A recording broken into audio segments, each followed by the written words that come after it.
સુરતના અઠવાલાઈન સેવા સદન ખાતે આવેલ ગુપ્તેશ્વર મહાદેવ મંદિરની સાલગીરી નિમિત્તે કાર્યક્રમ યોજાયો હતો। સુરતમાં દરેક તહેવારોની સુરતીઓ હર્ષોલ્લાસ સાથે ઉજવણી કરે છે, ત્યારે સુરતના અઠવાલાઈન્સ ખાતે આવેલ સેવા સદનમાં વિરાજમાન ગુપ્તેશ્વર મહાદેવ મંદિર ખાતે સાલગીરી મહોત્સવની ઉજવણી કરાઈ હતી। તો આ અંગે પૂજારી ઉમાશંકર શર્માએ જણાવ્યું હતું કે દર વર્ષની જેમ આ વર્ષે પણ ગુપ્તેશ્વર મહાદેવ મંદિરના સાલગીરી ઉજવાઈ હતી। તો મંદિરના ટ્રસ્ટી સુનિલ ઠાકોર સહિતનાઓ દ્વારા કાર્યક્રમને સફળ બનાવવા ભારે જહેમત ઉઠાવાઈ હતી।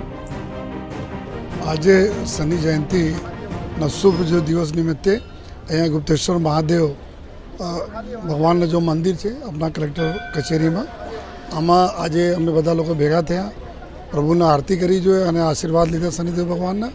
અને આજ નિમિત્તે તમામ અમારા જો મંદિરના પૂજારીશ્રી, મંદિરના જો તમામ જો જેટલા બી સેવકો છે એના દ્વારા અહીંયા જો સરસ એક ભંડારાનું બી આયોજન કરવામાં આવેલા છે।